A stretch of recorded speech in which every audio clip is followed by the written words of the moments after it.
ඇහෙමින් සිටිනවා. இன்று 17ஆம் பாகம். අද 17 වෙනි පාඩම. 2ஆம் அதிகாரம் 20வது வசனத்தை இன்று படிக்க போகிறோம். දෙවෙනි පරිච්ඡේදයේ 20 වෙනි පදය ඉගෙන ගන්න යනවා. நேரம் இருந்தால் மற்ற வசனங்களையும் படிக்கலாம். වෙලාව තිබුණොත් අනිත් පදත් ඉගෙන ගත හැකියි. Today is our 17th part of 1st John study, and we will concentrate on chapter 2 verse 20. If time permits, we can go to other verses, but I don't think so. We will concentrate on verse 20 very much today. அடுத்த வசனங்களுக்கு நேரம் இருந்தால் போவோம், இல்லாவிட்டால் அந்த 20வது வசனத்தை ஒழுங்காய் நாம் இன்றைக்கு கற்றுக்கொள்ள போகிறோம். ඊළඟ පදවලට යන්න අපිට වෙලාව තිබුණොත් යන්න, නැත්නම් 20 වෙනි පදේ විතරක් හොඳට අවධානය උගන්වන්න යනවා. நேரடியாக எங்களோடு கலந்து கொள்கின்றவர்கள் உலகின் பல பாகங்களில் இருந்தும் கலந்து கொள்கிறார்கள். உங்களை அன்போடு இயேசுவின் நாமத்திலே வரவேற்கிறோம்.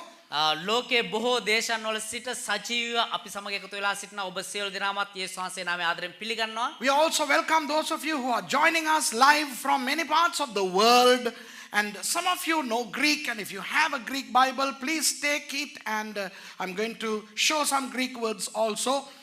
என்னுடைய செய்தியை பார்க்கிற சிலருக்கு கிரேக்க மொழி தெரியும். මේ දේශනාව බannව සමහරුන්ට ග්‍රීක් භාෂාව දන්නවා. உங்களுக்கு கிரேக்க வேதாகமம் இருந்தால் அதையும் நீங்கள் கையில் எடுத்துக்கொள்ளுங்கள். ඔබට ග්‍රීක් බයිබල් තිබුණා නම් ඒකත් අතර ගන්න. கிரேக்க சில சொற்களை நான் உங்களுக்கு இன்றைக்கு சொல்லிக் கொடுக்க விரும்புகிறேன். ග්‍රීක් සමහර පද ඔබට උගන්වන්න යනවා. சரி, வாசிப்போம். 1 யோவான் 2வது அதிகாரம் 20வது வசனம். හරි, අපි කියමු 1 යොහන් 2 වෙනි පරිච්ඡේදයේ 20 වෙනි පදය. Let's read 1 John chapter 2 and verse 20. நீங்கள் பரிசுத்தராலே அபிஷேகம் பெற்று சகலத்தையும் அறிந்திருக்கிறீர்கள். නුඹලා ශුද්ධ තනන් වහන්සේගෙන් ආලේපයක් ලැබ සියලු දේම දන්නහුය.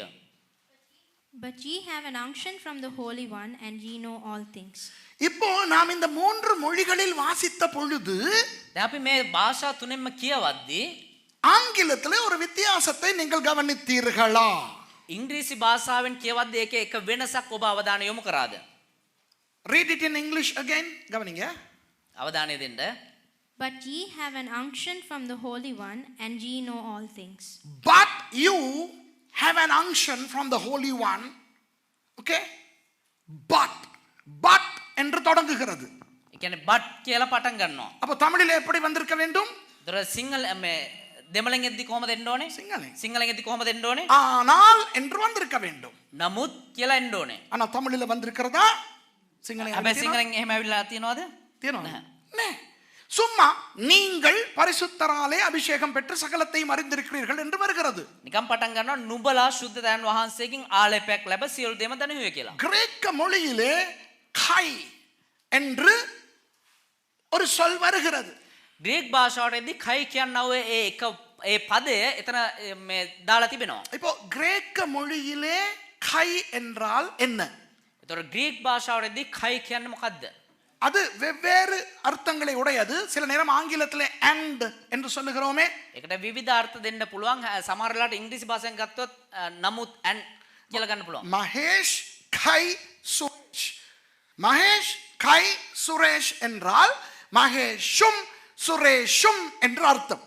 මහේෂ් කයි පා සුරේෂ් කියලා ගත්තා නම් මහේෂුත් පා සුරේෂුත් කියන අර්ථය එන්නේ. වෙන පැත්තකින් මහේෂ් කයි සුරේෂ් ඒක හැමදාම වෙනවා. මේක මම කනවා හැමදාම. ඒක වෙනයි මහේෂ් කයි සුරේෂ්. හැබැයි මේ කයි අර කයි නෙවෙයි. මේ කයි කියන්නේ මහේෂ් සහ Suresh. The Greek word kai means and occasionally it also becomes but. ஆனால் சில சந்தர்ப்பங்களிலே හැබැයි සමහර අවස්ථාවන් වලදී கை என்பது ஆனால் என்றும் வரும். කයි කියන්නේ ඒ නමුත් කියලා එනවා. ஆனால் கிரேக்க மொழியிலே ஆனால் என்ற சொல்லுக்கு அல்லாஹ் என்ற ஒரு சொல்லும் இருக்கிறது. அது அந்த முஸ்லிம்களோட அல்லாஹ் இல்ல. இது கிரேக்க மொழியில அல்லாஹ்னா பட். ஓகே, ஆனால். ஓகே. හැබැයි ග්‍රීක් භාෂාවෙන් ඒ නමුත් ඒ වගේම නමුත් කියලා කියන එකට අල්ලාහ් කියලා කියනවා. සිංහලෙන් නමුත් කියලා කියන වචනෙට ග්‍රීක් වලින් අල්ලාහ් කියලා කියනවා. ඒක අර මුස්ලිම් අයගේ අල්ලාහ් නෙවෙයි. අල්ලාහ් කියලා කියන්නේ බට්. නමුත් කයි කියලා කියන එක සහ කියලා කියන එක සමහර අවස්ථාවන් වල ඒකට නමුත් කියලා අපි කියන්න පුළුවන්. මේ ස්ථානයේ ඒක නමුත් කියලා තමයි අදහස් වෙන්නේ. அப்போ ஆனா அந்த அவரும் இவரும் அதுவும் இதுவும் என்ற அந்த தமிழிலே என்று வருகிறது. அது கிரேக்க மொழியிலே கை, ஆங்கிலத்திலே and. இந்த இடத்திலே அது and என்று வராது, ஆனால் என்று வருகிறது. So the word kai is not to be translated as and here because contextually it means but. Okay, இந்த 20வது வசனம் எப்படி தொடங்குகிறது என்றால் මේ 20 වෙනි පදය කොහොමද ආරම්භ වෙන්නේ කියනවා නම් ஆனால் නමුත් நீங்கள், නුඹලා, ஆனால் நீங்களோ. නමුත් නුඹලා. How does it start? But you. Connecting the context to the previous verses. அதன் மூலம் அதற்கு முன்னே இருக்கின்ற வசனங்களோடு அது தொடர்பு படுகிறது. කියන්නේ ඒ පදයට එක්ක ඊට ඉහළින් තිබෙනා පදත් එක්ක මේ පදය සම්බන්ධ කරනවා. அதற்கு முன்னே உள்ள வசனங்களை கடந்த ஞாயிற்றுக்கிழமை படித்தோம். ඊට කලින් තිබුණා පදය අපි ගිය සතියේ ඉගෙන ගත්තා. We studied the previous verses last Sunday. What did we study? என்ன படித்தோம்? මොනවද ඉගෙන ගත්තේ? இன்று சபைகளுக்குள்ளே අද සභාව තුල அந்தி கிறிஸ்துக்கள் இருக்கிறார்கள். අන්ත ක්‍රිස්තුස්වරු ඉන්නවා. There are antichrists in churches today. And we further learned that the word anti or anti means either in opposition to or in place of. And the anti என்ற அந்த கிரேக்க பதம் ඒ ඇන්ටි කියනවා ඒ ග්‍රීක පදය எதிரானது என்றும் அர்த்தம் கொள்ளும், විරුද්ධ කියන අර්ථයක් දෙනවා, பதிலாக என்றும் அர்த்தம் கொள்ளும் என்று படித்தோம். පිළිතුරක් විදිහට වෙනුවට. விளங்குதா? அப்போ கிறிஸ்துவுக்கு எதிரான அந்தி கிறிஸ்துக்கள் சபைகளுக்குள்ளே இல்லை. கிறிஸ்துஸ் වහන්සේට විරුද්ධ වූ අන්ති ක්‍රිස්තුස්ලා සභාව තුල නැහැ. There are no antichrists who are against Christ inside the church. திரும்ப சொல்றேன், ආපහු කියන්නම්, கிறிஸ்துவுக்கு எதிரான அந்தி கிறிஸ்துக்கள் சபைகளுக்குள்ளே இல்லை. ක්‍රිස්තුස් වහන්සේට විරුද්ධ අන්ත ක්‍රිස්තුස්වරු සභාව තුල නැහැ. There are no antichrists in church who are against Christ. Okay? But there are other antichrists who are there in place of Christ. ஆனால் கிறிஸ்துவுக்கு பதிலாக காணப்படும் அந்தி கிறிஸ்துக்கள் சபைகளுக்குள்ளே உண்டு. හැබැයි යේසුස් ක්‍රිස්තුස් වහන්සේ වෙනුවට දක්වන ක්‍රිස්තුස්වරු අන්ත ක්‍රිස්තුස්වරු සභාව තුල ඉන්නවා. அது நானா இருக்கலாம், ඒක දේවදාසය වෙන්න පුළුවන්, நீங்களா இருக்கலாம். ඔබ වෙන්න පුළුවන්. It could be me, it could be you. And if we are self-centered, then we are definitely antichrists. நாம் சுயநலவாதிகளா இருந்தால் நாம் நிச்சயமாக அந்தி கிறிஸ்துக்கள். අපි ආත්මාර්ථකාමී පුද්ගලයෝ ලෙස හිටියනම් අපි අනිවාර්යයෙන්ම අන්ත ක්‍රිස්තුවරු. மற்றவர்கள் பேசும்போது, අනිත් අය කතා කරද්දී, மற்றவர்களுடைய செயல்களை பார்க்கும்போது අනිත් අයගේ දේවල් ක්‍රියාවන් බලද්දී நாம் கவலைப்பட்டு, මම දුක් වෙලා, துக்கப்பட்டு, මම වේදනාවටපත් වෙලා, காயப்பட்டு, තුවාලක වෙලා, வேதனைப்பட்டால் වේදනාවටපත් වුණා නම් நான் அந்தி கிறிஸ்து என்று கடந்த ஞாயிற்றுக்கிழமை பார்த்தோம். මම අන්ත ක්‍රිස්තු කෙනෙක් කියන එක ගිය සතියේ බැලුවා. We also saw that if I am hurt by the words of others, by the deeds of others, then I am an antichrist. இயேசுவுக்கு பதிலாக எனக்கு மகிமை வந்தால், பாராட்டு வந்தால், நான் அந்தி கிறிஸ்து என்று பார்த்தோம். යේසුස් වහන්සේ වෙනුවට මම මහිමේ ලබා ගත්තා නම් එහෙම නැත්නම් ප්‍රශංසා ලබා ගත්තා නම් මම අන්ත ක්‍රිස්තු කියන එක බැලුවා. If I am praised and applauded instead of Jesus, then I am an antichrist. We saw that. Okay? அப்போ இவ்வளவையும் யோவான் சொல்லிவிட்டு அந்தி கிறிஸ்துவை பற்றி பேசிவிட்டு, එතකොට මෙච්චර දේවල් යෝහන් කතා කළා අන්ත ක්‍රිස්තුස් ගැනත් කතා කරලා இப்போ சொல்லுகிறார், දැන් කියනවා ஆனால் නමුත් நீங்களோ. නුඹලා. வாவ். அப்படினா என்ன அர்த்தம்? ඒ කියන්නේ මොකක්ද ඒක තේරුම? நீங்கள் அப்படி அல்ல என்ற அர்த்தம். අපි එහෙම නෙමෙයි කියන එක තමයි තේරුම. So having said all these negative things about the antichrist, John is coming to a positive tone and he says, but you, wow, which means you are not like that. என்ன அர்த்தம்? ඒ කියන්නේ මොකද්ද තේරුම? அந்திகிறிஸ்து நிறைய இருக்குது, අන්ත ක්‍රිස්තුස්වරු බොහෝ ඉන්නවා, சர்ச்சுக்குள்ள இருக்குது, සභාව තුලත් ඉන්නවා. ஆனால் ඒ නමුත් நீங்களோ නුඹලා அப்படி அல்ல. එහෙම නෙවෙයි. ஆமென் சொல்லுவோமா? ආමෙන්. நீங்கள் யாரெல்லாம் அந்தி கிறிஸ்து அல்லவோ நீங்க எல்லாம் மாத்திரம் ஆமென் சொல்லுங்க. ඔබ කවුරුද අන්තක්‍රිස්තුස් නොවෙන්නේ ඒගොල්ලෝ විතරක් ආමෙන් කියන්නේ? Those of you who are not the antichrists, you say amen. Okay? Amen. Amen. Okay? விளங்குதா இப்ப? තේරුණාද දැන්? ஆனால் அந்த அந்த அந்த ஆனால் தமிழ்ல இல்ல. ඒ නමුත් කියන ඒ පදේ දෙම සිංහලෙන් නැහැ. இங்கிலீஷ்ல வந்துருச்சு. ඉංග්‍රීසි භාෂාවේ තිබෙනවා. Okay? கிரீக்ல இருக்கு. Okay? ඉංග්‍රීසි භාෂාවේ තිබෙනවා. கவனிங்க. ஆனால் நீங்கள் අවධානය දෙන්න. නමුත් නුඹලා பரிசுத்தராலே அபிஷேகம் பெற்றிருக்கிறீர்கள். ශුද්ධ තැන් වහන්සේගෙන් ආලේපයක් ලැබ But you have received an unction or an anointing from the Holy One. அத்தோடு நீங்கள் சகலத்தையும் அறிந்திருக்கிறீர்கள். සියලු දේම දනිහුය. And you know everything. Now these are the two things that I'm going to explain. So I don't think we will have time to go to verse 21. Okay? இந்த இரண்டு காரியங்களையும் நான் உங்களுக்கு சொல்லிக் கொடுக்க போகிறேன். මේ කාරණා දෙකම මම ඔබට උගන්වන්න යනවා. அதனால் 21வது வசனத்துக்கு போக எங்களுக்கு நேரம் இருக்காது என்று நினைக்கிறேன். ඒ නිසා 21 වෙනි පදයට යන්න අපිට වෙලාවක් නැති වෙයි කියලා හිතනවා. அப்ப இன்றைக்கு நான் சொல்லிக் கொடுக்க போகிற ரெண்டு என்ன தெரியுமா? අද දවසේ මම ඔබට උගන්වන්නට යන ඔය කාරණා දෙක මොකක්ද දන්නවද? What are the two things that I'm going to teach you today? முதலாவது පළවෙනි කාරණාව பரிசுத்தராலே பெறுகின்ற அபிஷேகம். ශුද්ධ තැන් වහන්සේගෙන් ලැබුව වූ ආලේපය.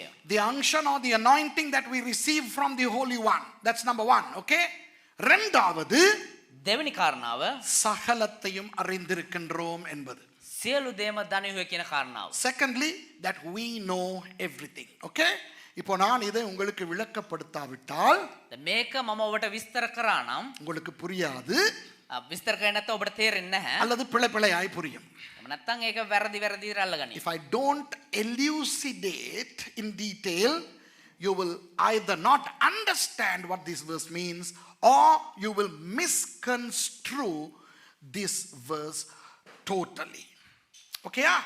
சரி, இப்போ நீங்கள் அதாவது அந்த கிறிஸ்து அல்லாத நீங்களா இருக்க வேண்டும். இந்த நீங்கள் ஓகேயா? නුබලා ඒ කියන්නේ අන්තක්‍රිස්තුස් නොවන නුබලා. So the you here should be those of you who are not antichrists. அப்ப யார் அந்த நீங்கள்? එමනම් කවුද මේ නුබලා කියන්නේ? இயேசுவுக்கு பதிலாக යේසුස් වහන්සේ වෙනුවට மகிமையையும் எடுத்துக்கொள்ள மாட்டீர்கள், මහිමය ලබා ගන්නෙත් නැහැ, வேதனையையும் எடுத்துக்கொள்ள மாட்டீர்கள். වේදනාව ලබා ගන්නෙත් නැහැ. So who are these you? You who will not receive the glory of Christ, and those of you who will not receive the hurt of Christ. இப்போ கவனிங்கள், யாருக்கு 20வது வசனம்? யாருக்கு? කාටද මේ 20 වෙනි පදය? 20வது வசனம் அந்த கிறிஸ்து அல்லாத கிறிஸ்தவர்களுக்கு மாத்திரம்தான். මේ 20 වෙනි පදය ඇවිල්ලා අන්තක්‍රිස්තු නොවන කට්ටියන්ට විතරයි. Verse 20 is only for those of you who are not antichrists. So how do we know whether you are an antichrist or not? எப்படி தெரியும் நீங்கள் ஒரு அந்திகிறிஸ்துவா இல்லையா என்று? එහෙනම් කොහොමද අපි දන්නේ මේ අන්තක්‍රිස්තු නෙමෙයි අපි කියලා? உங்களுக்கு எந்த ஒரு பாராட்டும் வரும்போது, ඔබට මොනවා හරි ප්‍රශංසාවක් ලැබෙද්දී, உங்களுக்கு அது ஆசையா இருந்தால், ඔබට ඒකට ආශා වුණත් நீங்கள் ஒரு அந்திகிறிஸ்து. ඔබ එක අන්තක්‍රිස්තු කෙනෙක්. If somebody praises you and you are happy about that, then you are an antichrist. விளங்குதா? இப்ப பாஸ்டர் மகேஷை பார்த்து நீங்க அழகா டிரான்ஸ்லேட் பண்றீங்க பாஸ்டர். දැන් මාව බලලා කවුරුහරි කිව්වොත් ඔබ ලස්සනට පරිවර්තනය කරනවා පාස්ටර්. அப்ப அவர் என்ன சொல்லணும்? එහෙනම් මම මොනවද කියන්න ඕනේ? Thank you. බොහොම ස්තුතියි. அதை குறித்து அவர் ஓவரா சந்தோஷப்படக்கூடாது. ඒක බලලා මම ඕනවට වඩා සන්තෝෂ වෙන්න හොඳ නැහැ. இவரை மொழிபெயர்க்க வைக்கிறது யார்? මාව පරිවර්තනය කරන්න තියන්නේ කවුද? ஆண்டவர். දෙවියන් වහන්සේ. மகிமை யாருக்கு போக வேண்டும்? එහෙනම් කාටද මහිම යන්න ඕනේ? ஆண்டவருக்கு. දෙවියන් වහන්සේට. So if somebody comes and tells Pastor Mahesh, wow, the way you translate is wonderful, then he should give glory to God because it's God who is enabling him to translate. இப்ப நான் முதல்ல இவரை திட்டுனேன், දැන් දේවදාසයා කලින් මට බැන්නේ. அதுக்கு இவர் hurt ஆகினார்னா, දැන් ඒකට මම හර්ට් වුණා නම් அப்பயே இவர் அந்திகிறிஸ்து. ඒත් මම අන්තක්‍රිස්තු. So now I told him off earlier on, when he translated wrong, if he gets hurt, then he is an antichrist. So hurt උනාද? hurt උනාද? hurt උනා නම් බහැලා යන්න ඕන. අන්තික්‍රිස්තුස්ලා පරිවර්තන කරන්න බෑනේ. hurt උනාද? නෑනේ. ඒක තමයි. බලකද உங்களுக்கு? அப்போ உங்களுக்கு එහෙනම් ඔබට வருகிற பாராட்டு, எல்லாம் ஆண்டவருக்கு போக வேண்டும். එන්නව ප්‍රශංසා සියල්ල දෙවියන් වහන්සේට යා යුතුයි. All the praises that you receive should go to God, because even the breath that you have is a gift of God. உங்களுக்கு நீங்கள் எடுக்கிற மூச்சு கூட சுவாசம் கூட கர்த்தருடைய கிருபை. ඔබ ගන්නා හුස්ම පවා දෙවියන් වහන්සේ දී තිබෙන්නේ. விளங்குதா உங்களுக்கு? තේරෙනවද ඔබට? அப்போ யாருக்கு இந்த 20வது வசனம்? එhmenan කාටද මේ 20 වෙනි පදය? இயேசுவுக்கு பதிலாக, යේසුස් වහන්සේ වෙනුවට, அதாவது இயேசுவானவருக்கு போக வேண்டிய நல்லதும் எனக்கு வேண்டாம், கெட்டதும் எனக்கு வேண்டாம். කියන්නේ යේසුස් වහන්සේට යා යුතු හොඳ දේත් මට එපා, නරක දේත් මට එපා. What Jesus deserves, even the good things or the not very good things, I don't need. Okay? I don't need the glory of Jesus. அந்த நீங்கள் ඒ වන්නා ඔබ பரிசுத்தராலே அபிஷேகம் பண்ணப்பட்டிருக்கிறீர்கள். සුද්ධ තැන් වහන්සේ තුලින් ආලේපය ලැබ තිබෙනවා. That you who are not the Antichrist, you are anointed with an unction from the Holy One. So who is the Holy One? யார் அந்த பரிசுத்தர்? කවුද සුද්ධ උතැන් වහන්සේ? கவனிங்கள், இந்த இடத்துல பரிசுத்தர் என்று இருக்கிறது. මේ ස්ථානයේ සුද්ධ උතැන් වහන්සේ කියලා තිබෙනවා. கிரேக்க சொல் வந்து hagios. ග්‍රීක වචනය ඇවිල්ලා hagios. The word hagios in Greek is the translation of the Hebrew kadosh. எபிரேய மொழியில் வருகிற காடோஷினுடைய கிரேக்கம் தான் hagios. කියන්නේ හේබ්‍රේව භාෂාවෙන් නව කාදෝස් කියනවා වචනේ මේ ග්‍රීක භාෂාවෙන් ඇවිල්ලා hagios. hagios. அது யாரை குறிக்கும்? ඒ කාවද පෙන්වන්නේ? பிதாவையும் குமாரனையும் பரிசுத்த ஆவியானவரையும் குறிக்கும். පියාණන් වහන්සේත් පුත්‍රයන් වහන්සේත් සුද්ධාත්මයන් වහන්සේත් පෙන්වනවා. It refers to the Father, Son and the Holy Spirit. Okay? அப்ப யாருடைய அபிஷேகம் உங்களுக்கு இருக்கிறது? එහෙමනම් කාගේ ආලේපයද ඔබට තිබෙන්නේ? பிதாவின் அபிஷேகம், පියාණන් වහන්සේගේ ආලේපය, குமாரனின் அபிஷேகம், පුත්‍රයන් වහන්සේගේ ආලේපය, பரிசுத்த ஆவியானவரின் அபிஷேகம். ඒ වගේම සුද්ධාත්මයන් වහන්සේගේ ආලේපය. Who has anointed you? The Father, the Son and the Holy Spirit. And that's why it says the Holy One. The Holy One is one in three persons. It's the triune God. அப்போ பரிசுத்தர் என்று ஏன் ஒற்றை சொல்லில் வருகிறது? එතකොට සුද්ධ තැන් වහන්සේ කියලා ඇයි ඒක වචනයෙන් එන්නේ? அதற்குள்ளே பிதா, குமாரன், பரிசுத்த ஆவியானவர் என்கின்ற திரித்துவ தேவன் இருக்கின்றபடியினால். ඒ තුල පියාණන් වහන්සේ, පුත්‍රයන් වහන්සේ, සුද්ධාත්මයන් වහන්සේ කියන ඔය ත්‍රිත්වයේ ඉන්න නිසා சில பேர் நினைக்கிறார்கள் සමහරු හිතනවා அபிஷேகத்தை கொடுக்கிறது பரிசுத்த ஆவியானவர் மட்டும் தான் என்று. මේ ආලේපය දෙන්නේ සුද්ධාත්මයන් වහන්සේ විතරයි කියලා. வேறு சிலர் நினைக்கிறார்கள் තවත් සමහරු හිතනවා அபிஷேகத்தை கொடுக்கிறவர் இயேசு கிறிஸ்துவானவர் மட்டும் தான் என்று. ආලේපය දෙන්නේ යේසුස් ක්‍රිස්තුස් වහන්සේ විතරයි කියලා. ஆனால் நமக்கு ஆண்டவர் கொடுத்திருக்கிற அபிஷேகம், එනමුත් අපිට දෙවියන් වහන්සේ දී තිබෙන ආලේපය, பிதாவின் அபிஷேகம், පියාණන් වහන්සේගේ ආලේපය, குமாரனின் அபிஷேகம், පුත්‍රයන් වහන්සේගේ ආලේපය, பரிசுத்த ஆவியானவரின் அபிஷேகம். ඒ වගේම සුද්ධාත්මයන් වහන්සේගේ ආලේපය. Some people think that the anointer is the Holy Spirit or the anointer is Jesus. But I want to tell you that we have been anointed by the Father, by Jesus the Son and by the Holy Spirit. இப்ப விளங்குதா உங்களுக்கு? දැන් අපිට තේරුණාද? அதனால் தான் பரிசுத்தர் என்று வருகிறது. ஓகே? ඒ නිසා තමයි සුද්ධ තැන් වහන්සේ කියලා ඉන්නේ. That's why it says the Holy One. இப்போ அந்த அபிஷேகம் என்கின்ற சொல்லை நான் உங்களுக்கு சொல்லிக் கொடுக்க விரும்புகிறேன். දැන් ඔබට කියලා දෙන්න කැමති වෙනවා ඒ ආලේපය කියන පදය. Now I am going to explain the word unction or anointing. In some versions of the English Bible, I checked, it says the anointing. But in the King James Version and some other versions, it says unction. So what is that? இப்போ நான் ஏற்கனவே ஒரு முறை அபிஷேகம் என்கின்ற தலைப்பில் ஒரு பெரிய பிரசங்கத்தை செய்திருக்கிறேன். දැන් දේවදාසයා කලින්ම එක දේශනාවක් අපිට කරලා තියෙනවා ආලේපය කියන ඒ දේශනාව යටතේ. I have already preached about the anointing. I preached in Sinhala. Pastor Raja translated into Tamil and I said in English. நான் சிங்களத்திலே பேசினேன், பாஸ்டர் ராஜா தமிழிலே மொழிபெயர்த்திருக்கிறார், நான் அதை ஆங்கிலத்திலும் சொல்லி இருக்கிறேன். දේවදාසයා සිංහල භාෂාවෙන් එක දේශනා කරා, ඒ වගේම පාස්ටර් රාජා එක දෙමළ භාෂාවෙනුත් නැවත දේවදාසයා ඉංග්‍රීසි භාෂාවෙනුත් ඒ දේශනා කර තිබෙනවා. அது யூடியூபிலே இருக்கிறது, அபிஷேகம் என்ற தலைப்பிலே. ඒ ආලේපය කියන මාතෘකාව යටතේ ඒ දේශනාව YouTube එකේ තිබෙනවා. It is there on YouTube under the title anointing. Okay? இன்றைக்கு நான் பயங்கரமான வித்தியாசமான ஒன்றை நான் உங்களுக்கு சொல்லிக் கொடுக்க போகிறேன். අද දවසේ වෙනස් වූ භයානක වූ ඒ කාරණාව ඔබට උගන්වන්න அந்த යනවා. சொல்லை உங்களுக்கு சொல்லிக் கொடுக்க போகிறேன். ඒ පදය ඔබට කියලා ඒ දෙන්න. වචනය. ඒ වචනය. Today I'm going to explain the word unction, okay? Or the anointing. I'm going to explain the word. அந்த சொல்லை உங்களுக்கு நான் இன்றைக்கு சொல்லிக் கொடுக்க போகிறேன். அதை அன்று நான் சொல்லிக் கொடுக்கவில்லை. ඒ වචනය ඔබට කියලා දෙන්න යනවා. එදා ඒ වචනය උගන්වුවේ නැහැ. That I did not teach on that day, okay? சரி, ஒரு கிரேக்க சொல் படிச்சுக்கிருவோமா? දැන් ඒක ග්‍රීක වචනයක් ඉගෙන ගමුද? நீங்க எல்லாரும் சொல்லுங்க. සියලු දෙනාම කියන්න. Okay, let's learn a Greek word, okay? Chrisma. ක්‍රිස්මා. கிறிஸ்மஸ் வருதே. ක්‍රිස්මස් කියලා එන්නේ. அதுல அந்த இஸ்ஸ மட்டும் விட்டுட்டு மிச்சத்தை சொல்லுங்க. ඒක අර ඉස්සෙක් කපල වෙලා ඊට ටික කියන්න. கிறிஸ்மா சொல்லுங்க. ක්‍රිස්මා. Christmas. You know, Christmas. Everybody knows Christmas. You know, don't pronounce the S. Just say Christma. Christma is the word that has been translated as unction or anointing. இந்த இடத்துல வருகிற அபிஷேகம் என்ற அந்த சொல் මේ ස්ථානයේ එන්නවේ ආලේපය කියන වචනය கிரேக்க மொழியிலே எப்படி வருகிறது என்றால் ග්‍රීක භාෂාවෙන් කොහොමද එන්නේ කියනවා නම් கிறிஸ்மா என்று வருகிறது. ක්‍රිස්මා කියලා එනවා. கிறிஸ்மா என்பது என்ன? ක්‍රිස්මා කියන්නේ මොකද්ද? எபிரேய மொழியிலே மெஷியா அல்லது மேசியா என்று வருகிற சொல் தான் கிரேக்க மொழியிலே கிறிஸ்மா. හේබ්‍රේව භාෂාවෙන් මෙෂියා කියන ඒ පදය තමයි ග්‍රීක භාෂාවෙන් ක්‍රිස්මා කියන්නේ. The Greek chrisma is the translation of the Hebrew Mashiach, meaning Messiah or the anointed one. அதனுடைய அர்த்தம் என்னவென்றால் அபிஷேகம் பண்ணப்பட்டவர். ඒකේ තේරුම මොකද්ද? ආලේපය ලැබූ තැනැත්තා. உண்மையான மேசியா யார்? සැබෑවූ මෙෂියා කවුද? Who is the real Messiah? Mashiach. Yeshua HaMashiach. Jesus the Messiah. இயேசுவானவர் தான் உண்மையான மேசியா.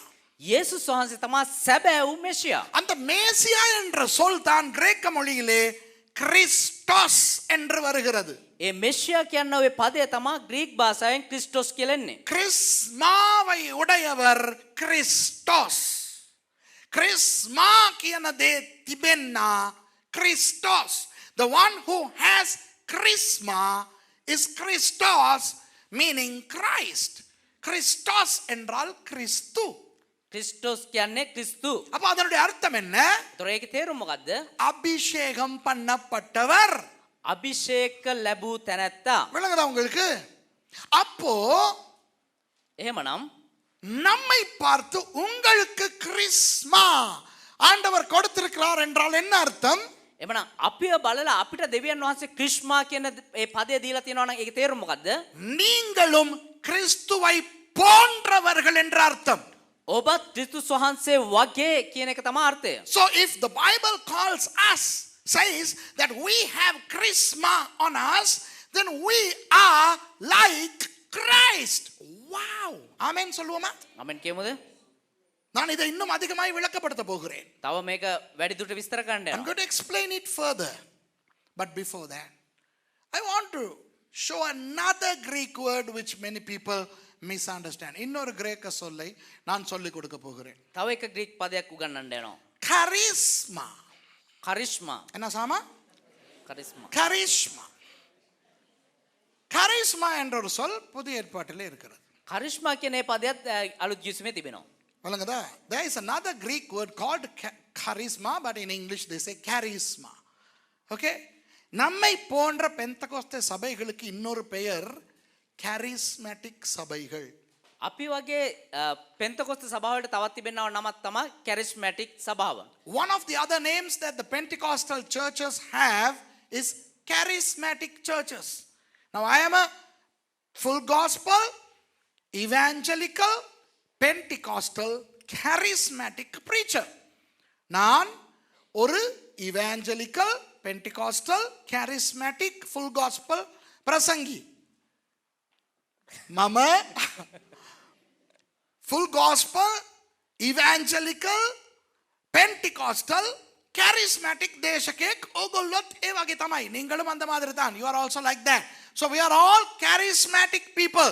நாம் எல்லாரும் charismatic கிறிஸ்தவர்கள். කියන්නේ අපි හැමෝම කැරිස්මැටික් කිතුණෝ. இப்ப பிரச்சனை என்னவென்றால் දැන් ප්‍රශ්නේ මොකද්ද කියනවා නම් கரிஸ்மா என்ற ஒரு சொல்லும் இருக்கிறது, ඒ කරිස්මා කියන ඒ පදයකුත් තියෙනවා. கிறிஸ்மா என்ற ஒரு சொல்லும் இருக்கிறது. ක්‍රිස්මා කියලා පදයකුත් තියෙනවා. So there are two words, one charisma or charisma and the other one chrisma. Many people don't observe the alpha that is present in that second word.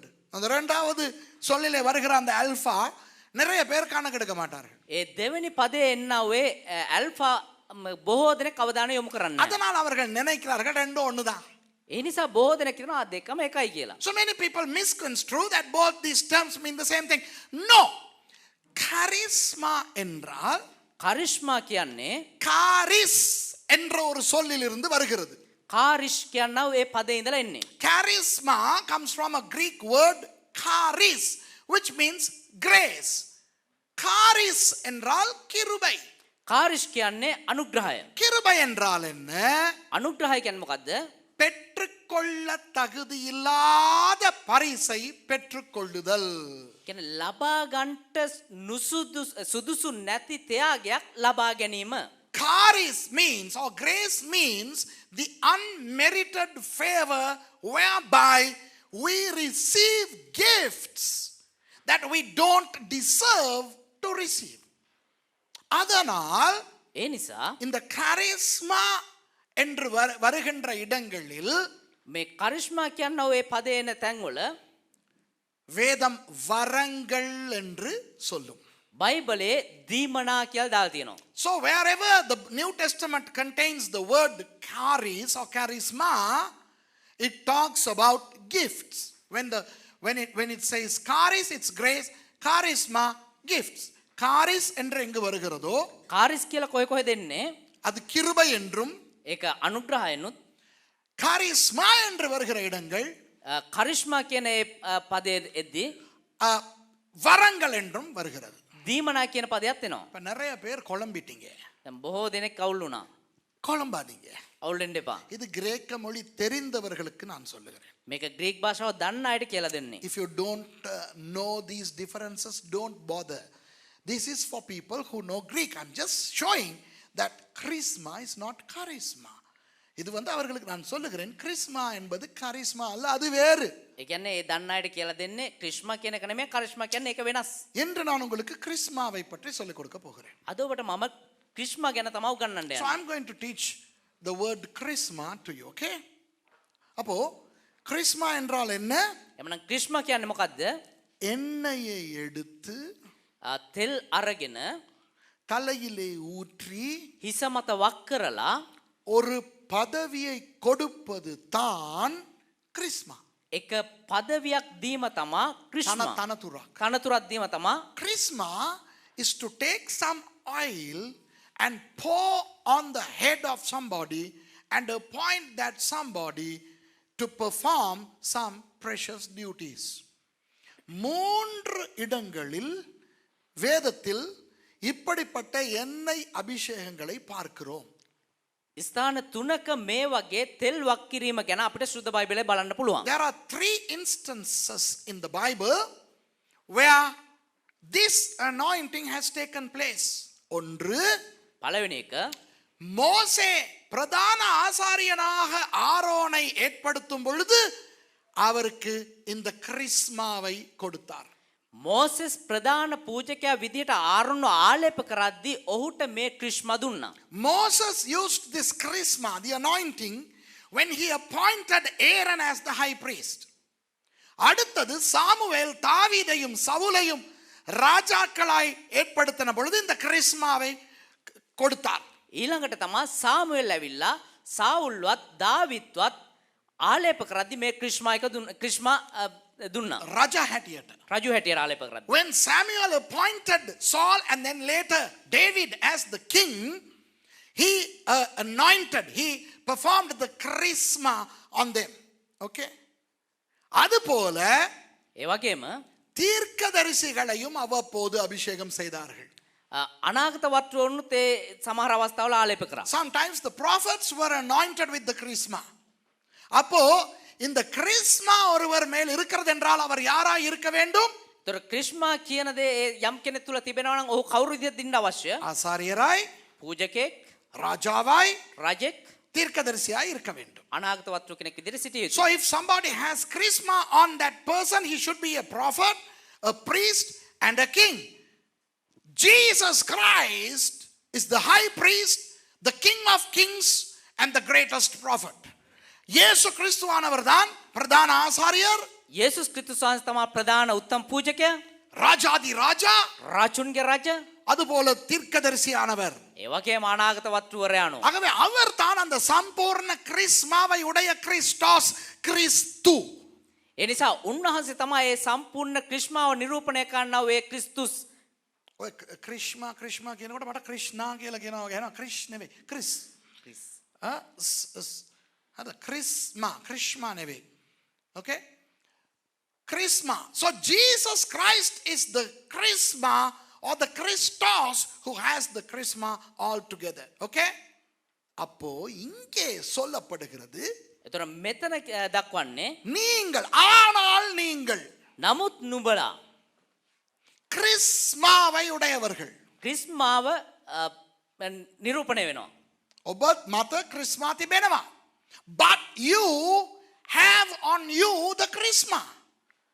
But you, ஆனால் நீங்கள். නමුත් නුඹලා அப்போ கிறிஸ்தவர்களிலேயே ரெண்டு தரத்தார் இருக்கிறார்களாம். එහෙමනම් කිතුණුවන් තුලත් දෙආකාරයක් තිබෙනවා. There are two kinds of Christians. Number one, antichrist Christians. அந்திகிறிஸ்து கிறிஸ்தவர்கள். පළවෙනි කොටස අන්ත ක්‍රිස්තු කිතුණුවෝ. விளங்குதா? அதை கடந்த வாரம் பார்த்தோம். ඒක ගිය සතියේ බැලුවා. So last Sunday we saw those Christians.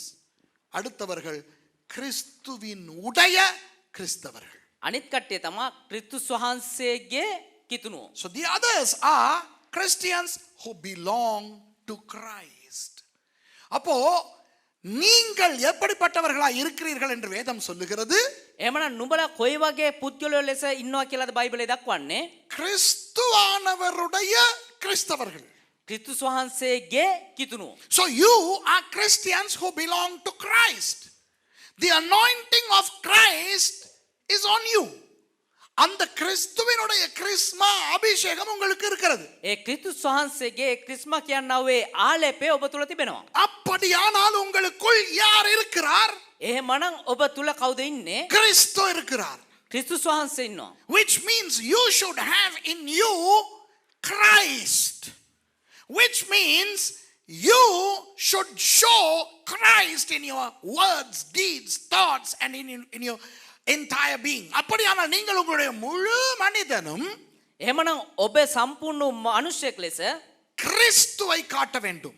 ක්‍රිස්තුස් වහන්සේව පෙන්විය යුතුයි. உங்களுடைய வார்த்தையில், ඔබේ වචනය තුල, உங்களுடைய சிந்தனையில், ඔබේ සිතුවිල්ලෙන්, உங்களுடைய நடத்தையில் ඔබේ හැසිරීමෙන් கிறிஸ்து காணப்பட வேண்டும். ක්‍රිස්තුස් වහන්සේව දැක්විය යුතුයි. இப்போ கேள்வி என்னவென்றால், දැන් ප්‍රශ්නය මොකද්ද කියනවා නම් கிறிஸ்து காணப்படுகிறாரா? ක්‍රිස්තුස් වහන්සේව නිරූපණය වෙනවද එහෙම නැත්නම් දක්වනවද? The question is, do you show forth Christ? உங்களை பார்ப்பவர்களுக்கு ඔබ බලන කෙනාට கிறிஸ்து தெரிகிறாரா ක්‍රිස්තුස් වහන්සේව පේනවද? அல்லது இன்னும் நீங்கள் தான் தெரிகிறீர்களா? එහෙම නැත්නම් තවමත් ඔබවමද පෙනෙන්නේ? So when people look at you, do they see Christ in you or do they see you in you? விளங்குதா உங்களுக்கு? තේරුණාද ඔබට? சரியா நான் சொல்றது? හරිද කියන්නේ? நீங்கள் பேசும்போது ඔබ කතා කරද්දී இயேசு பேசின அந்த கருணை, அந்த கிருபை, அந்த மகிமை இருக்கிறதா? යේසුස් ක්‍රිස්තුස් වහන්සේ කතා කරද්දී පෙන්වනා වේ අනුග්‍රහය, කරුණාව, ප්‍රේමය දැක්වෙනවද? When you talk, do you demonstrate the talks of Jesus? உங்களுக்கு ஒரு விஷயம் சொல்றேன் கேளுங்க. අපිට කාරණාවක් කියන්න අහගන්න. இயேசுவானவர் எரிகோவிலிருந்து வெளியே வரும்போது යේසුස් ක්‍රිස්තුස් වහන්සේ යෙරිකෝවේ ඉඳලා එළියට එද්දී பார்த்திமேயு என்ற குருடன் பிச்சை வாங்கி கொண்டிருந்தான். බර්තෙමුස් කියනවා ඒ අන්ධයා හිඟා කකා හිටියා. எத்தனை பேருக்கு அந்த கதை தெரியும்? கையை தூக்கி காட்டுங்க. කී දෙනෙකුට ඒ කතාව දන්නවද? අත උස්සන්න. குருடன் ஒருவன் எரிகோவிலே உட்கார்ந்திருந்தான். එක අන්ධයෙක් යෙරිකෝවේ ඉඳගෙන හිටියා. அவனுடைய பெயர் பார்த்திமேயு. ඔහුගේ නම බර්තෙමෙව්. அவனுக்கு இயேசு சுகம் கொடுத்தார். ඔහුට යේසුස් වහන්සේ සුවය දුන්නා. So you know the story of the blind Bartimaeus in Jericho. Okay? Jesus healed him. Remember the story? Okay. அப்போ இதுதான் கதை. දැන් මේක තමයි කතාව. அந்த பார்த்திமேயு என்ன செய்தான்? ඒ බර්තමෙව් சொல்லுங்க யாராவது මොනවද சொல்லுங்க. කරේ? What did Bartimaeus do? Say somebody. சொல்லுங்க. සත් හයියෙන් කියන්න ඕනේ පුතා. එහෙ ඔයා මයික් තියන් නෙමෙයි ඉන්නේ හයියෙන් කියන්න. මොකද්ද? හිඟා කෑවා. පිච්චේ வாங்கி கொண்டிருந்தான். හිඟා කෑවා. He was a beggar. What next? What else did he do? வேற என்ன செய்தார்? சொல்லுங்க. ඊට පස්සේ මොනවද කරේ? இயேசுவே wonderful. இயேசுவை கூப்பிடுறார். යේසුස් වහන්සේට අඬ ගැස්සුවා. தாவீதின் குமாரனே எனக்கு இறங்கும். දාවිත්ගේ පුත්‍රයාණනි. He yelled, "Oh son of David, be kind to me." Right? ஏன் இயேசுவை கூப்பிட்டார்? எப்படி தெரியும் அவருக்கு இயேசு அந்த இடத்தால போறாருன்னு? ඇයි යේසුස් වහන්සේට කතා කරා කොහොමද එයා දැනගත්තේ යේසුස් වහන්සේ යනවා කියලා? How did he know that Jesus was going that way? எப்படி தெரியும் அவருக்கு? කොහොමද දන්නේ යාට? சத்தம் கேட்டுச்சு. வெரி குட், சந்தோஷம். அப்ப இயேசு நான் இயேசு நான் இயேசு நான் இயேசுன்னு சத்தம் போட்டுட்டு வந்தாரா? என்ன சத்தம்? Yes, he heard a noise. What was the noise? Was Jesus saying, I am Jesus, I am Jesus, I am going. என்ன செய்யுங்க? එක්කෙනෙක් කිව්වා යේසුස් වහන්සේ මේ යන සද්දය වුණා. ඒතර මම යේසු මම යේසු මම යේසු මම යේසු කියන ගියාද කවුරු හරි? சத்தம் கேட்டுதா? සද්දය වුණාද? அவன் கேட்கிறான். சத்தம் கேட்டுச்சு. என்ன சத்தம் கேட்டுச்சு? මොන ශබ්දද ඇහුනේ යාට? இடி முழக்கம் கேட்டுச்சா? මේ හෙන ගහන සද්දය වුණාද? Was it thunder that he heard? Loudspeaker? නැත්නම් என்ன சத்தம் கேட்டுச்சு? ශබ්ද විකාශන යන්ත්‍ර මොන ශබ්දද ඇහුනේ? எந்த தெய்வமே. அன்னை கியான் ஹையன் கியான் ரகசியம் கியான் மட்ட ஹெண்டி பே. சத்தமா சொல்லுங்க. என்ன சத்தம் கேட்டது? Very good. சத்தமா சொல்லுங்க. ஜனங்களுடைய சத்தம் கேட்டது. ඒ වටේ හිටියව මිනිස්සුන්ගේ ශබ්දය. The blind man heard a commotion of people. நிறைய ஜனம் பெலபாலி போற மாதிரி சத்தம் கேட்டது. ඒ කියන්නේ පෙළ පාලයක් කරනවාගේ බොහෝ මිනිස්සුන්ගේ ශබ්දය ඇහුණා. அப்பதான் கேக்குறான், excuse me, இது என்ன சத்தம் அப்படின்னு கேக்குறான். එතකොට තමයි excuse me මේ මොකද්ද මේ සද්දේ? So he is asking, hey, excuse me, can you somebody tell me what's this noise? ஆமாவா இல்ல அப்படிதானே பைபிள் சொல்லுது. එහෙම නේද බයිබලේ කියන්නේ? அப்பதான் யாரோ சொல்றான், hey இயேசு போறாரு அப்படின்னா தாவீதின் குமாரன் என்ன கத்துறான் விளங்குதா? එතකොට කවුද කිව්වා මේ යේසුස් වහන්සේ යනවා. එතකොට දාවිද්ගේ කුමාරණිය කියලා කෑ ගැහුවා. Because he heard the commotion and he asked somebody what's happening, and that somebody said Jesus is going, and then he started yelling to Jesus. Okay? இப்போ என்னுடைய கேள்வி, එතකොට මොකද්ද ප්‍රශ්නේ කියනවා නම් அதே வழியால தானே இயேசு எரிகோ உள்ளுக்கும் போயிருப்பாரு. ඒ මාර්ගයේමනේ යේසුස් ක්‍රිස්තුස් වහන්සේ එරිකෝ ඇතුළටත් යන්නේ නැත්තේ. இயேசு உள்ள போனது பார்த்திமஸ் அறியல. යේසුස් වහන්සේ යෙරිකෝ ඇතුළට ගියපු එක බර්තිමෙවුස් දැනගත්තේ නැහැ. Jesus must have definitely went along the same way into Jericho, but Bartimaeus did not know. ஏன்? ඇයි? அப்ப நீங்க சொல்லலாம், රොබට කියන්න පුළුවන්. பார்த்திமேயு அந்த நேரம் அந்த இடத்துல இருந்திருக்க மாட்டான், வீட்டில் ஏதாவது சொரிஞ்சிக்கிட்டு இருந்திருப்பான். அந்த நேரம் பார்த்து இயேசு போயிருப்பார். බර්තිමෙව් ඒ වෙලාවේ එතන ඉන්න නැතුව ඇති. ගෙදර මොනවාරි කරගෙන ඉන්න ඇති. ඒ වෙලාවේ යේසුස් වහන්සේ යන්න ඇති. இயேசு நள்ளிரவுலையா போனாரு. යේසුස් වහන්සේ මේ මධ්‍යම රාත්‍රියේද ගියේ. பிச்சைக்காரன் வந்து காலையிலேயே வந்து பிச்சை வாங்க ஆரம்பிச்சிருவான். හිඟන්නේ කැල්ලා උදෑසනම ඇවිල්ලා හිඟා කන්න පටන් ගන්නවා. அந்தி வரைக்கும் பிச்சை வாங்குவான். හවස් වෙනකන් හිඟා කනවා. A beggar would start begging in the morning and then till night he will be begging. So there are high chances that Bartimaeus was seated by the road when Jesus went into Jericho. இயேசு எரிகோவுக்கு உள்ளே போகும் பொழுது பார்த்திமேயு உட்கார்ந்து இருந்திருக்க வேண்டும். යේසුස් වහන්සේ යෙරිකෝව ඇතුළට යද්දිත් බර්තලමෙවුස් ඉඳගෙන සිටියේ. බර්තිමෙව්. ඔයාගේ තියොලොජි එක හරි ගස්ස ගන්න. බර්තලමෙවුස් කියන්නේ යේසුස් වහන්සේගේ ගෝලේ. අර තොලේ கேஸ் තියනවා. Okay? බර්තිමෙවුස්. ඉවර නර්වස් ආයිතාර. நான் முதல்ல ஏசிட்டு இருந்தானே. இவர் நர்வஸ் ஆயிடும். இசல බැන්නනේ. ඒකට මෙයා නර්වස් වෙනවා. ඒත් අන්තික්‍රිස්තුස්. හරිද? දැන් උස්ම ගන්න. උස්ම ගන්නක. දැන් ඕම තියාගන්න. අන්තික්‍රිස්තුස් පිට කරන්න දැන්. එතකොට දැන් අන්ධයා කවුද? බර්තොලොමෙවුස්ද බර්තිමෙවුස්ද? බර්තිමෙවුස්. දැක්කද? දැන් හරි දැක්කද?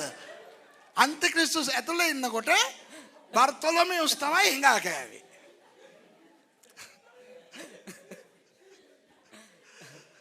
එතකොට බර්තමෙවුස් දැනගන්න ඕනේ යේසුස් වහන්සේ එරිකෝ ඇතුළට යද්දි. Wonderful. Wow, praise the Lord. Hallelujah. கவனிங்க. හොඳට අවධානය දෙන්න. ஏன் பர்த்திமேயுக்கு தெரியாது இயேசு உள்ளே போனது? ඇයි බර්තමෙවුස්ට දන්නේ නැති උනේ යේසුස් වහන්සේ ඇතුළට යද්දි? Why didn't Bartimaeus know that Jesus went inside? Huh? There was no crowd behind Jesus, only the 12 disciples. இயேசுவுக்கு பின்னாலே பெரிய கூட்டம் போகவில்லை. அந்த 12 பேர் மாத்திரம் தான் போகிறார்கள். කියන්නේ යේසුස් ක්‍රිස්තුස් වහන්සේ පිටුපසේ එතකොට ලොකු සෙනගක් පිරිසක් හිටියේ නෑ. ඒ ගෝලියෝ 12 දෙනා විතරයි හිටියේ. ஆகவே இவனுக்கு ஆரவாரம் கேட்கவில்லை. ඒ නිසා ඒගොල්ලෝ යන එක ඒගොල්ලන්ට ඒ ශබ්ද ඇහුන්නේ නෑ යාට. ஆனால் எரிகோவிலிருந்து இயேசு போகும் பொழுது හැබැයි යෙරිකෝ ඉඳලා යේසුස් වහන්සේ එළියට යද්දී திரளான கூட்டம் அவர் பின்னே போனது. බොහෝ පිරිසක් උන්වහන්සේගේ පිටුපසින් ගියා. But when Jesus left Jericho, many people followed him. என்ன என்ன මොකද්ද? அதுதான் இயேசுவின் மேல் இருந்த அந்த கிறிஸ்மா அபிஷேகம். ඒක තමයි යේසුස් වහන්සේ මත තිබුණා වූ ඒ ක්‍රිස්මා කියනා වූ ඒ ආලේපය. That's the anointing of charisma Jesus had on him. அபிஷேகம் என்ன செய்யும் தெரியுமா? ආලේපය මොනවද කරන්නේ දන්නවද? மக்களை உங்கள் பக்கம் இழுக்கும். ජනතාව ඔබ දෙසට ඇද ගන්නවා. Anointing draws people to you. இயேசுவின் அந்த 3.5 வருட காலத்தை நீங்கள் பார்த்தால் යේසුස් ක්‍රිස්තුස් වහන්සේගේ අවුරුදු 3.5 කාලය දෙස බැලුවා නම් திரளான ஜனங்கள் அவரிடத்தில் வந்தார்கள். බොහෝ ජනතාව උන්වහන්සේ වෙතට පැමිණියා. திரளான ஜனங்கள் அவர் பின்னே போனார்கள். ඒ වගේම බොහෝ ජනතාව උන්වහන්සේ පිටුපස ගියා. சில நேரங்களிலே அவரை விட்டு போனார்கள். සමහර වෙලාවට උන්වහන්සේ අතහැරලා ගියා. ஆனால் அப்படி விட்டு போனது ஏன் தெரியுமா?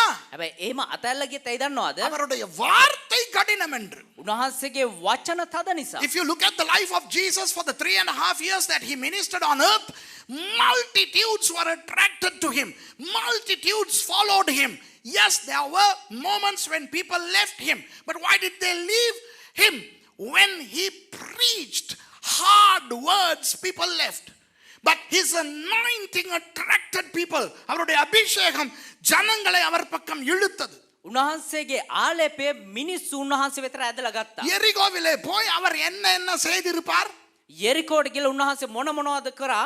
அவர் மற்ற நேரங்களில் செய்த மாதிரி பிரசங்கம் செய்திருப்பார், அற்புதங்கள் செய்திருப்பார். උන්වහන්සේ අනිත් වෙලාවට කරනවා අනිත් වෙලාවේ කරනවා වගේම දේශනා කරා හාස්කම් කරා. கடைசியில் அவர் எரிகோவை விட்டு போகும் பொழுது අවසන් උන්වහන්සේ යෙරිකෝ ඉඳලා යද්දී மக்களுக்கு அவர் பின்னாலே போகாமல் இருக்க முடியவில்லை.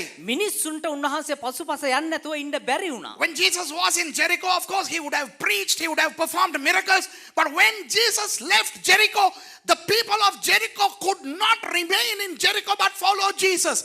அதுதான் கிறிஸ்துவின் அபிஷேகம். ඒක තමයි ක්‍රිස්තුස් වහන්සේගේ ආලේපය. கிறிஸ்துவின் அபிஷேகம் உங்களுக்குள்ள இருந்தால் ක්‍රිස්තුස් වහන්සේගේ ආලේපය ඔබ තුල තිබුණා නම් ஜனங்கள் உங்கள் பக்கம் வருவார்கள். ජනතාව ඔබ පසුපස පැමිණේ. If you have the anointing of Christ on you, in you, people will be drawn to you. உங்களிடத்தில் வருவார்கள். ඔබ ළඟට පැමිණේ.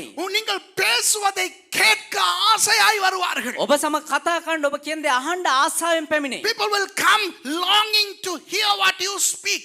நீங்கள் எப்படி நீங்கள் என்ன செய்கிறீர்கள் என்பதனை பார்க்க உங்களிடத்துக்கு வருவார்கள். ඔබ මොනවද කරන්න කියලා බලන්න ඔබ වෙතට පැමිණේ. People will come to see what you are doing. உங்கள் வீடுகளை தேடி வருவார்கள். ඔබේ නිවස සොයාගෙන පැමිණේ. They will come looking for you. அது ஒரு வதையா இருக்கும் உங்களுக்கு. ඒක ඔබට වදයක් වෙයි. கிறிஸ்துவின் அபிஷேகம் உங்களுக்கு இருந்தால் ක්‍රිස්තුස් වහන්සේගේ ආලේපය ඔබ තුල තිබුණා உங்களுக்கு නම් அது ஒரு வதையா இருக்கும். ඒක ඔබට එක වදයක් වෙයි. ஆனால் அது ஒரு கெட்ட வதை அல்ல, நல்ல வதை. හැබැයි ඒක අර එපා කරන්නා වූ වදයක් නෙමෙයි, ඒක යහපත් වූ වදයක්. ஏனென்றால் உங்களுக்குள் இருக்கிற கிறிஸ்துவின் அபிஷேகம் அவர்களை உங்கள் பக்கம் இழுக்கிறது. ඇයි කියනවා නම් ඔබ තුල තිබෙනා වූ ක්‍රිස්තුස් වහන්සේගේ ආලේපය ඕන් ඔබ වෙතට ඇදලා ගේන්නේ. If you are, now that is a trouble, but it's not a bad kind of a trouble, it's a good kind of trouble. People will be drawn to you because the anointing of Christ in you, the charisma will attract people. உங்களை பார்த்தோன்ன புட்டுக்கிட்டு ஓடுறாங்கன்னா ඔබ දැකපු ගමන් පෙරලගෙන දුවනවා නම් உங்ககிட்ட இருக்கிறது கிறிஸ்துவின் அபிஷேகம் இல்ல, ඔබ ළඟ තිබෙන්නේ ක්‍රිස්තුස් වහන්සේගේ ආලේපය නෙවෙයි, பிசாசின் அபிஷேகம். යක්ෂයාගේ ආලේපය.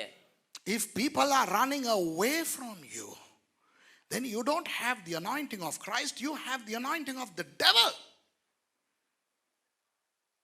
விளங்குதா நான் சொல்றது? ඔබට කියන දේ තේරෙනවද? சரி, என்ன என்னத்துக்காக ஓட முடியும்னு சொல்றேன். දැන් මොන කාරණා උදෙසා දුවන්න පුළුවන්ද කියලා බලමු. ஐயோ, அந்த ஆள்ட பார்வையே சரியில்லை சாமி. அந்த ஆள்ட கண்ணுக்கு படாம இருப்போம். அந்த ஆள் பார்த்தாலே ஒரு மாதிரி தான் பார்க்கும். අයියෝ මගේ දෙයනේ අරයාගේ බැල්මම හොඳ නෑ. යාගේ ඇස් දෙකට අහුවෙන්නේ නැතුව හිටියා නම් ඇති මට.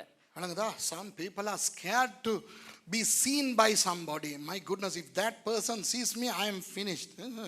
Because the way he or she looks is bad.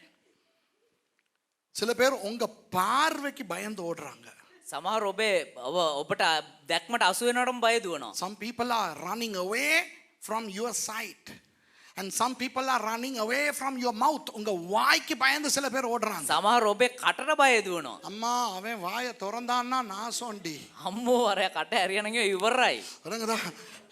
சும்மா அமைதியா இருந்தா அந்த அவன் வந்துட்டான். කෑ ගන්න බා අරයා ආවා. அமைதியா. මිනිස්සුත් ඉන්න කෑ ගන්න නැතුව ඉන්න. No, keep quiet. That person has come to the bus ஏறியாச்சு. ஐயோ பஸ் ஏறனங்க. அந்த டிக்கெட் ஏறனோன்னு எல்லாம் அமைதியா ஆயிரும். அம்மோ அது வாயை திறந்தா நாசோண்டி. අම්බෝ අරයාගේ කට වහයිනෝ එයා කට ඇරියනන් ඉවරයි සේරම. சில பேர் உங்க வீட்டை தாண்டி போவாங்க. සමහර ඔබේ නිවස පහු කරගෙන යනවා.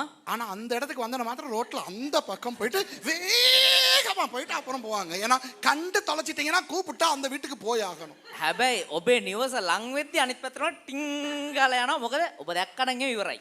Some people, avoid coming to your home. When they come near home, they cross the road and they walk very fast, not looking at your direction because you might invite them. நீங்களே யோசிச்சு பாத்துக்கிறீங்க. ඔබම හිතලා බලන්න. எத்தனை பேர் உங்க வீட்டுக்கு வர விரும்புறாங்க? ඔබ කී දෙනෙක් ඔබේ නිවසට එන්න කැමති எத்தனை වෙනවද? பேர் உங்க பக்கம் வராங்க? சர்வீஸ் முடிஞ்ச உடனே කී දෙනෙක් ඔබේ පැත්තට ඇදිලා එනවද? இன்னைக்கு நீங்க கண்டுபிடிங்க உங்களுக்குள்ள என்ன அபிஷேகம் இருக்கு. අද ඔබ මේ හොයලා බලන්න ඔබ තුල මොන අභිෂේකයේද ආලේපෙත් තියෙන්නේ කියලා. Today you analyze the kind of anointing you have here and at the dining room and down everywhere. Okay, after service இன்னைக்கு இங்க சர்வீஸ் முடிஞ்ச பிறகு அப்புறம் அங்க கீழ அப்புறம் அந்த டைனிங் ரூம் இதுல நீங்க செக் பண்ணுங்க. உங்ககிட்ட எத்தனை பேர் வராங்க, எத்தனை பேர் உங்களை நைஸா கட் பண்ணிக்கிட்டு போறாங்க காணாத மாதிரி. දැන් මෙහි අවසන් වුණා පස්සේ ඔබම පරීක්ෂා කරලා බලන්න කී දෙනෙක් ඔබ පස්සේ එනවද? අර කෑම කද්දී ඔබත් එක්ක කතා කරනවද? එහෙම නැත්නම් ෂේප් එක කැපිලා කී දෙනෙක් යනවද කියලා ඔබම බලන්න. நிறைய பேர் வராங்க இல்லனா බොහෝ දෙනෙක් ආවේ නැත්නම් அதுக்கு அர்த்தம் உங்களுக்குள்ள ஏதோ ஒரு வேற அபிஷேகம் ஒன்று இருக்கு. ඒකේ තේරුම ඔබ තුල වෙන මොකද්දෝ ආලේපයක් තියෙන්නේ. If people are not coming to you, that means you have a different type of anointing. Okay? உங்ககிட்ட எல்லாரும் வர்றாங்கன்னா ඔබ වෙතර හැමෝම එනවනම් அது நீங்கள் அல்ல, ඒ ඔබ නෙවේ உங்களுக்குள்ள இருக்கிற கிறிஸ்மா. ඔබ තුල ඉන්නව ඒ ක්‍රිස්මා. If people are attracted to you, that's not you, that's the Christ in you, the charisma in you. Okay? நான் ஆண்டவருக்கு நன்றி செலுத்துகிறேன். දේවදාසයා දෙවියන් වහන්සේට ස්තුති කරනවා. முன்பு என்னை பார்த்து ஜனங்கள் ஓடுவார்கள். ඉස්සර දේවදාසයාව බලලා මිනිස්සු දුවනවා. இப்போ எனக்கு வந்துகிட்டே இருக்கேன், எங்க போனாலும் வர்றாங்க. දැන් එහෙම නෙමේ, කොහේ ගියත් මිනිස්සු එනවා හොයාගෙන. நான் பாஸ்போர்ட் ஆபீஸ்க்கு போனா දේවදාසයා පාස්පෝර්ට් ඔෆිසර් ගියා නම් அங்க திடீர்னு ஓடி வந்து என்னோட பேசுறாங்க. එහෙ කවුරුරි දුවන් ඇවිල්ලා කතා කරනවා. ஏர்போர்ட்டுக்கு போனா பேசுறாங்க. එයාපෝට් එකට ගියා නම් ඇවිල්ලා කතා කරනවා. நான் என்ன செய்கிறேன்? சந்தோஷப்படுகிறேன். දේවදාසයා ප්‍රීති වෙනවා ඒ ගැන. கொஞ்சம் கொஞ்சமாக எனக்குள்ள இருந்து கிறிஸ்து வெளிப்படுகிறாராய் இருக்கும் என்று. පොඩ්ඩ දැන් ක්‍රිස්තුස් වහන්සේ දේවදාසයා තුළ සිටින ක්‍රිස්තුස් වහන්සේ ඔහු තුලින් ප්‍රකාශ වීම ගැන. I'm glad that little by little the charisma within me is now working. It's less of me and more of Christ, and it should grow. இன்னும் எனக்குள்ள நான் இன்னும் இல்லாம போகணும். තව දේවදාසයා ඔහුව නැති කරගත යුතුයි. விளங்குதா உங்களுக்கு? තේරෙනවද ඔබට? யோவான் ஸ்நானனுக்கு இது தெரிந்திருந்தது. යොහාන් බෞතිස්මට මේ දැනගෙන හිටියා. John the Baptist knew this only too well. He said, let me decrease and he increase. நான் சிறுகவும் அவர் பெருகவும் வேண்டும். මම කුඩා වෙන්නත් උන්වහන්සේ විශාල විය යුතුයි. அப்போ கிறிஸ்மாவை உடைய நாம், ඒතර ක්‍රිස්මාව වන්නා වූ நாம் இன்னும் சிறுக வேண்டும். මම තව සුළු විය යුතුයි. கிறிஸ்துவானவர் இன்னும் பெருக வேண்டும். ක්‍රිස්තුස් වහන්සේ තව විශාල විය So යුතුයි. we have charisma in us, so we should decrease and we should allow Jesus to increase. விளங்குதா உங்களுக்கு? තේරුණාද ඔබට? ஆகவே கிறிஸ்துவின் அபிஷேகத்தை உடையவன் ඒ නිසා ක්‍රිස්තුස් වහන්සේගේ ක්‍රිස්තුස් වහන්සේගේ වෙන පුද්ගලයා மற்றவர்களை கவர்ந்திழுப்பான். අනිත් කට්ටියගේ අවධානය යොමු කරගනී. ආකර්ෂණය ලබා ගනී. අනිත් කට්ටියව ආකර්ෂණ කරගනීවි. The person who has charisma anointing will attract people to you because it's the Christ in you who attracts people. கிறிஸ்து உங்களுக்குள்ள இருந்து ஜனங்களை கவர்ந்து இழுக்கிறார். ක්‍රිස්තුස් වහන්සේ ඔබ තුල ඉඳලා මිනිසුන්ව ඔබ වෙතට ඇදලා ගනී. கிறிஸ்துவானவரை பார்த்த பொழுது பிசாசு என்ன செய்தான்? ක්‍රිස්තුස් වහන්සේව බලපුවම යක්ෂයා මොනවද කරන්නේ? அது துடிச்சு புடிச்சு ஓடும். ඌ දඟලලා බය වෙලා දුවනවා. இவர் விரட்டாமலே ஓடும். මෙයා එලවන්නේම නැතුව දුවනවා. You know, when the demons saw Jesus, they didn't wait till Jesus cast the demons, they just fled. அப்ப உங்களுக்குள்ளே கிறிஸ்மா இருந்தால் එමනම් ඔබ තුල ක්‍රිස්මා තිබුණා නම් உங்களுக்கு தெரியாமலே பேய் பிசாசு இருந்தாலும் அது உங்களை பார்த்து ஓடும். ඔබ දන්නේම නැතුව ඔබ තුල යක්ෂය පෙරේතය හිටියා නම් ඔබ තුල නෙවෙයි. ඔබ දන්නේම නැතුව යක්කෝ ඔබ දාගෙනකොට උන් පලායයි. මාගේ දෙයනේ. ක්‍රිස්මා දිනනකොට කොහොමද යකා ඉන්නේ? If you have charisma in you, whether you know it or not, the demons will keep fleeing from you. விளங்குதா? அடுத்தது ඊළඟට இயேசுவானவர் என்ன செய்தார்? යේසුස් වහන්සේ මොනවද කරේ? அவர் ஜனங்களை அன்பு கூர்ந்தார். මිනිස්සුන්ට උන්වහන්සේ ප්‍රේමය ලබා දුන්නා. Jesus loved the people. When Jesus saw people with problems, he was moved with compassion. பிரச்சனைகளோடு ஜனங்களை பார்க்கும் பொழுது இயேசுவானவருடைய கருணை நிறைந்த உள்ளம் உடைந்தது. ප්‍රශ්නත් එක්ක මනුෂ්‍යව දකිද්දී උන්වහන්සේ කරුණාවෙන් පිරුණු හදවත බිඳිලා ගියා. மன்னிப்பை பற்றி பேசும் பொழுது பேதுரு கேட்கிறார் இயேசுவை பார்த்து, பேதுரு ஆனவா இயேசுஸ் வான்சகின் சமாவ ගැන எத்தனை தடவை மன்னிக்க வேண்டும்? කී සැරයක් සමාව දිය යුතුද? 7 தரம் மாத்திரமா? 7 වරක් විතරද? 70 தரம் என்கிறார் இயேசு. 7 වරක් වැඩි කිරීම 70 කියලා කිව්වා. Peter asked Jesus, how many times should I forgive? 7 times? Jesus says, no, 7 times 70. Wow. இயேசுவை பற்றி நாம் இன்னும் தெரிய යේසුස් වහන්සේ ගැන අපි තව දැනගන්න நாம் இயேசுவை போல மாற வேண்டும். අපි යේසුස් වහන්සේ වගේ වෙනස් විය යුතුයි. We need to learn more about Jesus and change more to become like Jesus. எல்லாருக்கும் இயேசுவை போல மாறணும்னா என்ன செய்யணும் தெரியுமா? හැමෝම යේසුස් වහන්සේ වගේ මාරු වෙන්න මොනවද දන්නවද කරන්න ඕනේ? அற்புத அடையாளங்கள் செய்யணும். මේ පුදුම දේවල් හාස්කම් කරන්න ඕනේ. Many people want to become like Jesus to perform miracles, signs and wonders. No, we need to develop the character of Christ in us, and that is charisma. கிறிஸ்துவானவருடைய அந்த குணாதிசயங்கள் நமக்குள்ளே வர வேண்டும். ඒ ක්‍රිස්තුස් වහන්සේගේ ගුණාංග අපි තුලට පැමිණිය යුතුයි. அதுதான் கிறிஸ்மா. ඒක තමයි ක්‍රිස්මා. அந்த கிறிஸ்மா நமக்குள்ளே இருக்கிறதாக இவர் சொல்லுகிறார். ඒ ක්‍රිස්මා අපි තුල තිබෙන නිසා கிறிஸ்மா නෙවෙයි. ක්‍රිස්මා අපි තුල තියෙන නිසා கிறிஸ்மா. Okay right. இப்போ அடுத்தது දැන් ඊළඟට அவர் சொல்லுகிறார், யோவான் කියනවා சகலத்தையும் அறிந்திருக்கிறீர்கள். සියලු දේම දන්නේ හුය. Do you know everything? இப்போ பிரச்சனை என்னன்னா, දැන් ප්‍රශ්නේ මොකද්ද නම් உங்களுக்கு எல்லாமே தெரியுமா?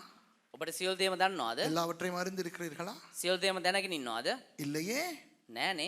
நான் எல்லாவற்றையும் அறிந்திருக்கிறேனா? දේවදාසයා සියලු දේම දැනගෙන ඉන්නේ இல்லையே. නෑනේ. அப்போ எப்படி வேதம் சொல்ல முடியும் நீங்கள் எல்லாவற்றையும் அறிந்திருக்கிறீர்கள் என்று? එමනම් කොහොමද බයිබලයේ කියන්න පුළුවන් අපි සියලු දේම දන්නවා Do කියලා? you know everything? Do I know everything? No. How can the Bible then say that you know everything? I'll explain. விளக்கப்படுத்துகிறேன். විස්තර කරන්න.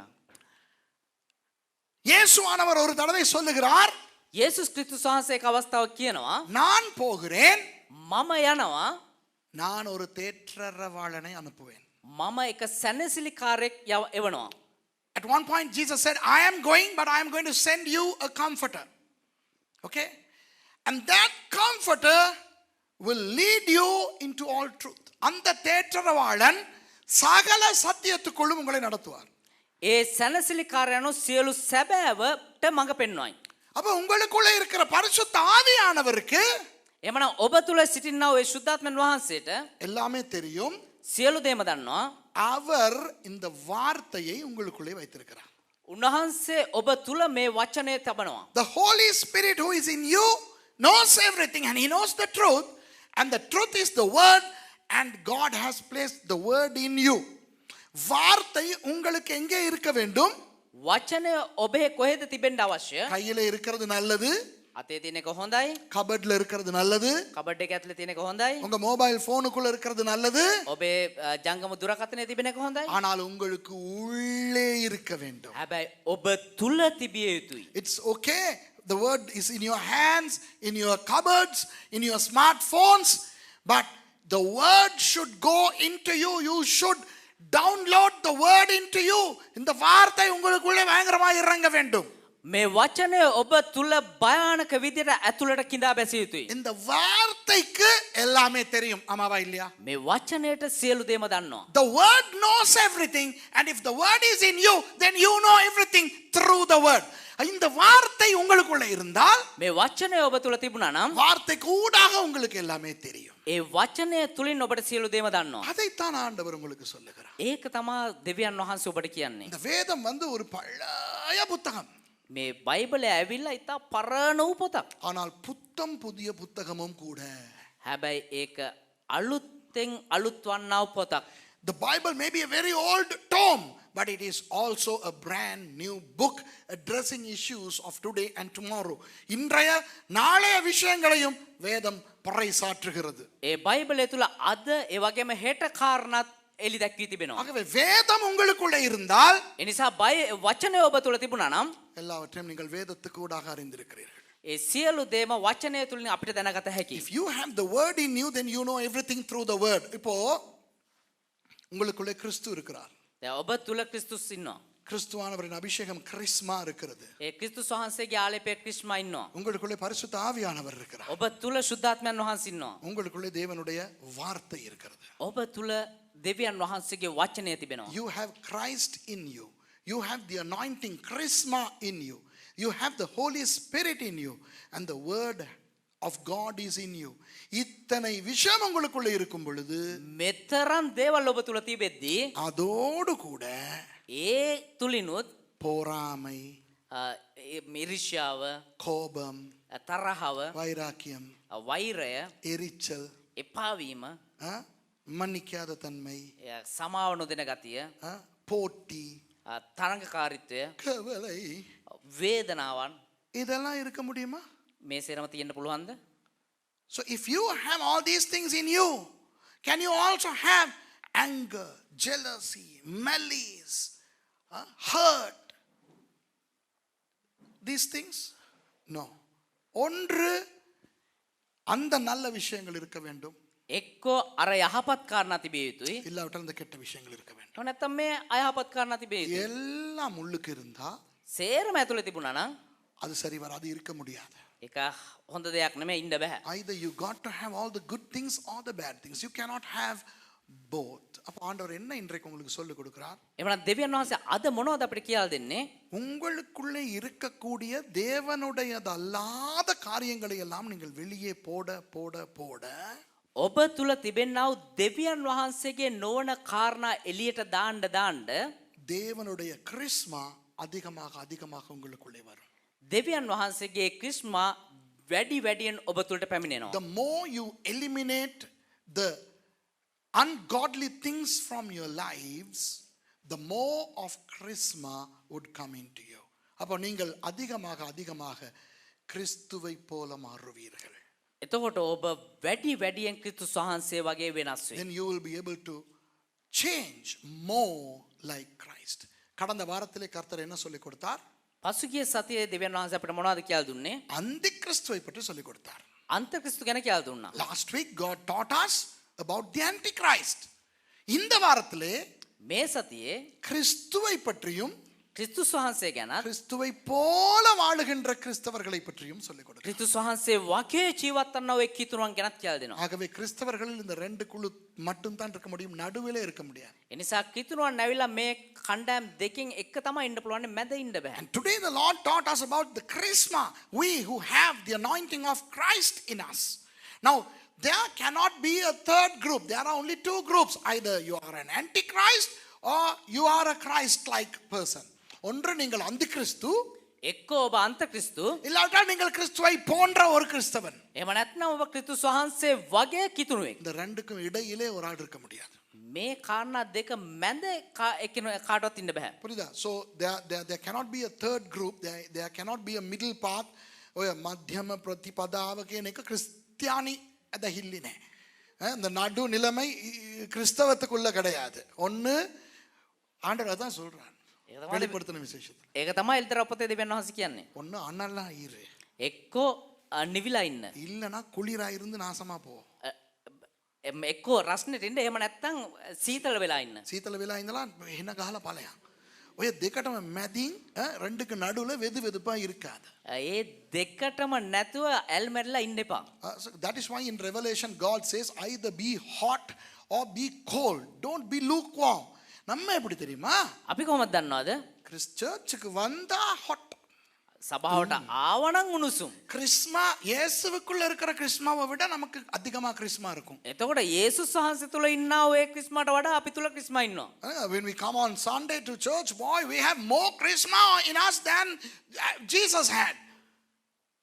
ஆனா மவனே சர்வீஸ் முடிஞ்சதுல இருந்து ඒ වගේම මේ අවසන් වුණ ගමන් அடுத்த சர்வீஸ் வரைக்கும் பேய் தான் இருக்கும். ඊළඟ දේව මෙහෙනකන් යකා තමයි ඉන්නේ. ஒரு கிழமை பேய் ஆட்டம், එක සතියක් යකා නටනවා. 2.5 hour பரிசுத்த ஆட்டம். අද මේ දෙකමාරක් පැය දෙකමාරක් සුද්ධවන්තයෙක්. Many of us, we are so holy for 2.5 hours, and right after the service till the following Sunday morning, we are like the devil incarnate. That cannot happen. That is bad. Do you understand? அது சரியில்லை. ඒක හොඳ නැහැ. அந்த கிறிஸ்துவை பற்றி படித்து விட்டோம். අන්තක්‍රිස්තු ගැන ඉගෙන ගත්තා. கிறிஸ்மாவை பற்றி படித்து விட்டோம். ක්‍රිස්මාව ගැන ඉගෙන ගත්තා. அப்போ நீங்கள் எல்லாம் எப்படி வாழ வேண்டும்? එමනම් ඔබ කොහොමද ජීවත් විය යුත්තේ? நடமாடும் கிறிஸ்துக்களை போல வாழ வேண்டும். අවිදින ක්‍රිස්තුස් වහන්සේ වගේ ඔගොල්ලෝ ජීවත් වෙන්න ඕනේ. You got to live like Jesus on this earth. Okay? එළඹ இருப்போம். නැගී සිටිමු. யாராவது ரெண்டு பேர்